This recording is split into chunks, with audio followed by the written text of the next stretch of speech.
Meus irmãos, a paz do Senhor. Amém. Vocês estão bem, queridos? Graças a Deus. Abra sua Bíblia comigo.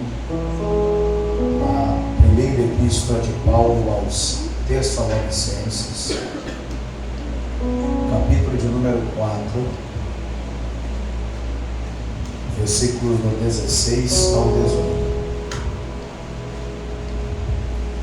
Primeira epístola do apóstolo Paulo aos crentes que residiam na região de Tessalônica, capítulo 4, versículos do 16 ao 18. Enquanto os irmãos estão folheando a Bíblia para localizar o texto, visto que também está aqui no projetado, eu quero agradecer ao Senhor por mais uma oportunidade que Ele me concede, de estar na sua presença, de estar na sua casa, adorando o seu nome e também podendo servir a sua noiva, a sua igreja, através da exposição da palavra de Deus. Para mim é sempre um prazer e um privilégio. Minha gratidão ao amigo pastor Alain. Muito obrigado, pastor, pelo nosso convite. A sua esposa, Rosana, muito obrigado. Esse casal abençoado de Deus, que tem feito relevante e importante trabalho para o reino de Deus neste lugar. Eu tenho certeza de que o Senhor continuará fazendo maravilhas na vida de vocês. Louvando a Deus pela vida deste casal, estou louvando a Deus pela vida dos obreiros, da igreja, da juventude. Estava parabenizando ali o pastor. É muito difícil no mundo atual ter jovens assim na presença de Deus. O mundo jaz no maligno e é muito bom valorizar os jovens que de fato querem compromisso com o Senhor Jesus. Deus abençoe os líderes, as regentes, enfim, todos que compõem este trabalho e estão fazendo o nome de Jesus ser glorificado e honrado através deste congresso. Eu também quero louvar a Deus pela vida dos irmãos que fizeram a comida, pelo amor de Deus. Falei com o pastor Alain aqui que se quiser que eu volte aqui semana que vem, tá? Eu venho de novo. Eu quebrei a dieta aqui que não teve jeito. Fiquei com vergonha de comer 3 pratos, tá? Mas da próxima eu vou perder a vergonha, vou comer. Amém, meus amados? Queridos, eu ainda tenho alguns livros ali, alguns irmãos adquiridos na parte da manhã. Eu ainda tenho alguns livros ali, tá? Passe ali, adquira o livro. Vai mudar a sua visão espiritual. É um livro que nos ensina sobre enfrentar as pressões da vida. Eu tenho certeza que esse livro vai mudar a sua vida. Você vai encarar as pressões da vida diferente. As pressões não vêm para te matar, mas para te educar à maneira de Cristo Jesus na sua vida. Passe ali, semeie no nosso ministério. R$30, não paga nem o lanche. Você vai estar investindo na sua vida e você vai estar me ajudando a continuar divulgando a palavra de Deus e a cuidar da minha família. Eu falei ali para o pastor Alain e para a irmã Rosana que eu tenho 2 meninos lá em casa e o mais velho tem 15 anos. O cabra está com 1,73 m, mas ele está comendo tanto que eu estou dizendo: meu filho, em nome de Jesus, vai devagar. Tenha piedade com seu pai, pelo amor de Deus. O cara está calçando 43. Eu digo: em nome de Jesus, Senhor, faz ele diminuir, senão eu vou ter um Golias aqui em casa, tá? Então nos ajude, como diz na minha terra. Eu moro aqui no Paraná há 6 anos, mas eu sou de Natal, lá do interiorzão mesmo. Então me ajuda a levar o leite do menino, tá? Em nome de Jesus, amém? Sabe quem vai comprar? Diga amém. Amém. Eita, meu Deus do céu, vou até pegar mais agora. Quem achou o texto, diga: eu vou para o céu. Quem não achou, diga: eu vou também. Eu posso fazer 2 pedidos aqui, meu pastor? Posso? Devidamente autorizado. Só se você quiser e puder. Nada aqui é forçado, tá? Olhe para alguém que está ao seu lado. Se você quiser e puder, dê aquele sorriso assim bem bonito para ele. Isso. Pode mostrar os dentes. Pastor, eu uso aparelho. Sorria. Pastor, eu sou banguelo. Sorria do mesmo jeito. Um culto como esse ele pode colocar dentro da sua boca. Amém? Falou aí? Agora você vai dizer assim para ele bem baixinho: por favor, não fale comigo agora. Amém? Amém. Só quem vai conversar, diga amém. Sangue de Jesus. Tu acabaste de dizer, mas que não ia conversar. Amém, meus irmãos? Porque o mesmo Senhor descerá do céu com alarido e com voz de arcanjo e com a trombeta de quem? E os que morreram em Cristo ressuscitaram primeiro. Depois nós, os que ficarmos vivos, seremos arrebatados juntamente com eles nas nuvens, a encontrar quem? O Senhor nos ares. E assim estaremos sempre com quem? Portanto, consolai-vos uns aos outros com estas. Amém, meus irmãos? Podeis assentar? Se você quiser e puder, deixa a sua Bíblia aberta.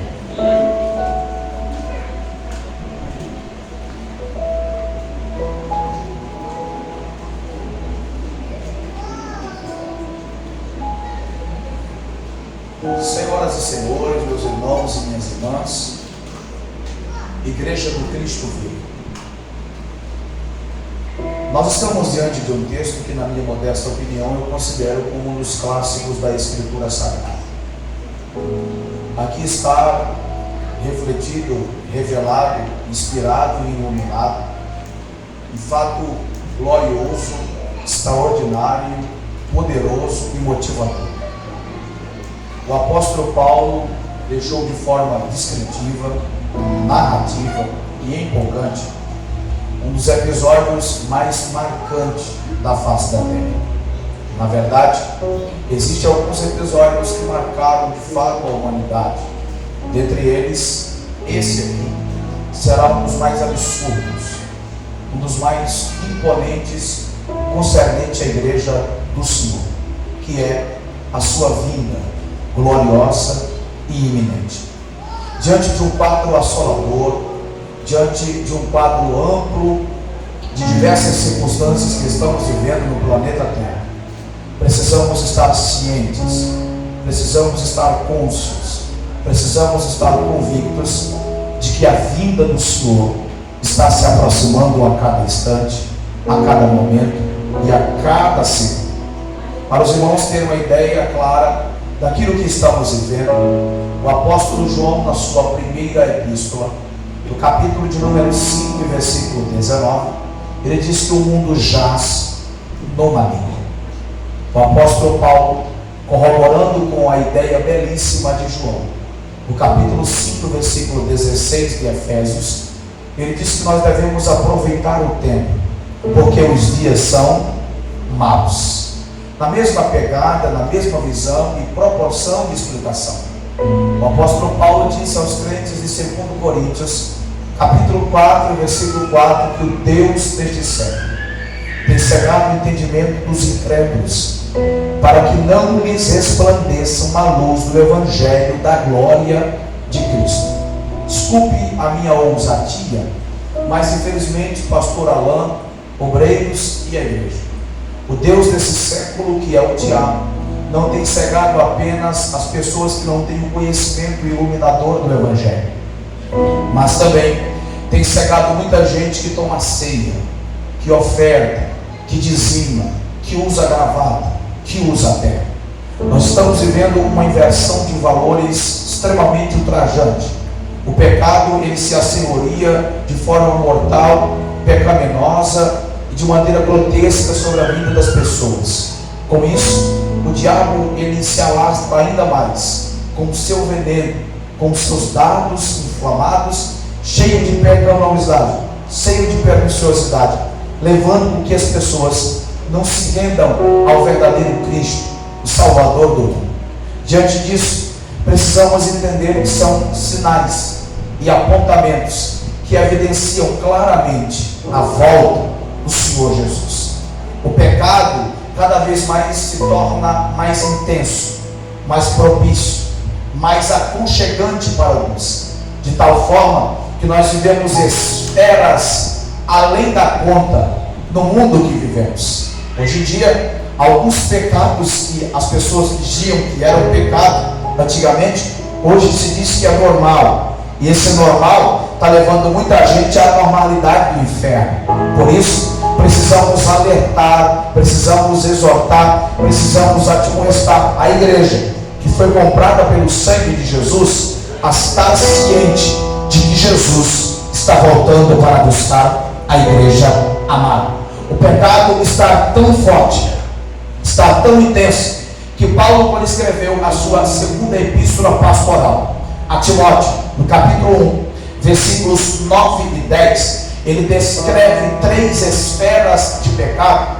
apontando 9 faces de pecados. Preste atenção. Segunda epístola pastoral de Paulo a Timóteo, de Paulo a Timóteo, capítulo 1, versículos 9 e 10, ele faz 3 divisões de pecados e aponta 9 esferas de pecado. Olha aqui para minha mão direita. Paulo fala sobre 3 esferas de pecado. Olha aqui para minha mão direita. Ele fala dos pecados de desobediência, pecado de sexual e o pecado criminal. Vou repetir para você pegar isso aqui melhor. Pecados de desobediência, pecado no âmbito sexual e pecado no âmbito criminal.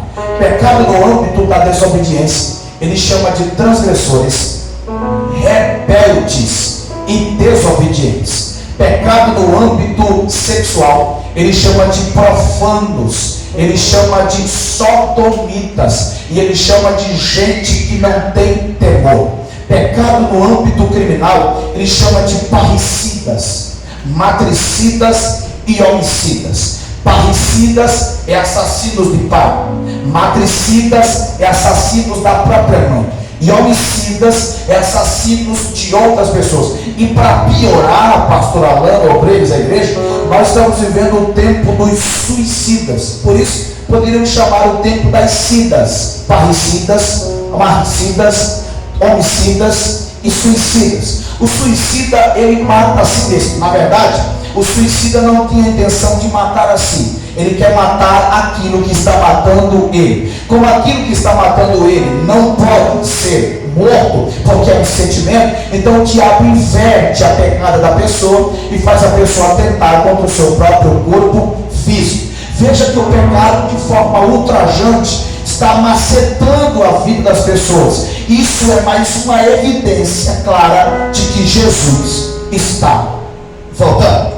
Então esse texto que eu li, ele é um texto que revela com clara evidência os fatos que vão acontecer nesta pegada da volta gloriosa e iminente do Senhor Jesus. Antes, porém, de entrar aqui, eu quero mostrar para vocês que tanto a primeira epístola de Paulo aos Tessalonicenses, quanto a segunda, Paulo trabalha muito sobre a vinda do Senhor. Em todos os capítulos, há a descrição paulina sobre a vinda do Senhor. Só para vocês terem uma ideia e se situar. No capítulo 1 da primeira epístola de Tessalonicenses, eu só vou trabalhar nessa epístola, nessa sequência agora. No capítulo 1, e versículo número 9, ele diz que a igreja precisa estar convertida. Para aquilo 10, espere descer dos céus o seu Filho, que nos livra da ira vindoura. No capítulo de número 2, versículo 19, Paulo diz que a igreja precisa estar gozosa, esperando a vinda do Senhor. No capítulo 3, versículo 13, Paulo diz que nós devemos viver de maneira irrepreensível, esperando a vinda do Senhor. No capítulo 4, o texto que eu li com vocês, eu já vou expor ele, Paulo disse que o mesmo Senhor descerá para arrebatar a igreja. No capítulo 5 e versículo 2, Paulo diz que assim como um ladrão que chega sem avisar e tira alguém da casa ou alguma coisa, assim será a vinda do Filho de Deus. Chegará no momento que as pessoas não estarão ligadas. E para finalizar, no capítulo 5 ainda, versículo 23, Paulo diz que o mesmo Deus de paz vos santifique em tudo, e o vosso espírito, alma e corpo sejam plenamente íntegros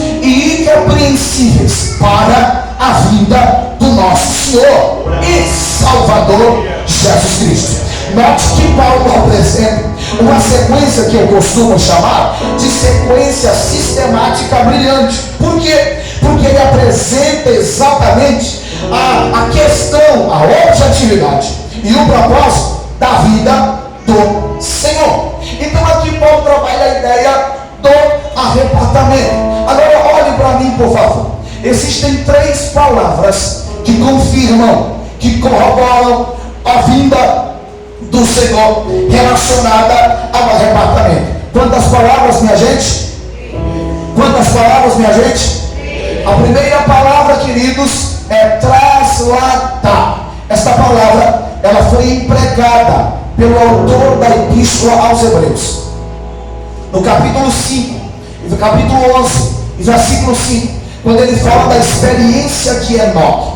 A Bíblia diz que Enoque foi trasladado. Essa expressão, ela é tão forte que o autor da Epístola aos Hebreus usa ela 3 vezes: trasladara, trasladado e trasladação. Lembra do episódio bíblico de Gênesis capítulo 5, versículos 22 e 24, quando Enoque andou com Deus e não se viu mais, porquanto Deus para si o tomou. Essa expressão, Deus para si o tomou, é uma expressão no grego que significa colocar a mão sobre e puxar para si.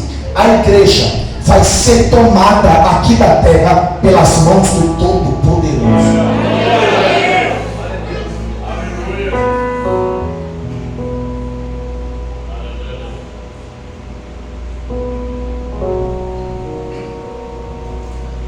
A segunda palavra que aparece no contexto bíblico está no versículo de número 17.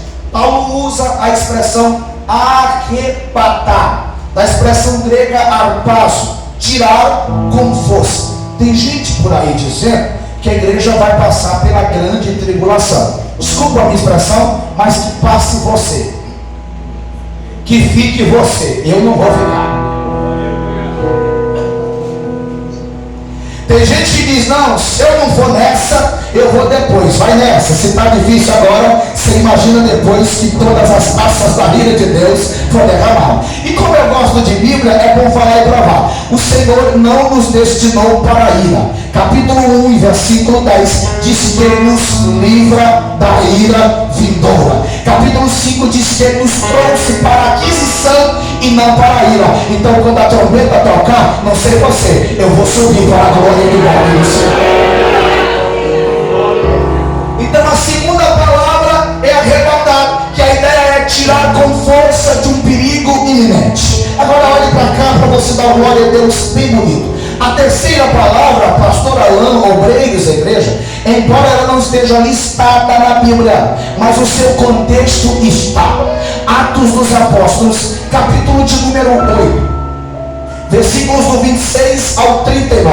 O texto fala de um episódio que marcou a vida de Filipe e do eunuco, e propriamente a vida de Filipe, porque o texto diz que ele foi arrancado de uma região para outra. A expressão ali é rápido, do latim rapere, transportar de um lugar para o outro. Rápido, do latim rapere, transportar de um lugar para o outro. Vocês lembram desse episódio? Quando o anjo disse a Filipe: vai lá para o deserto. Quando Filipe chegou no deserto, o Espírito Santo disse: agora é comigo. Está vendo aquele eunuco que está indo lá para a festa do judaísmo? Está ele na charrete?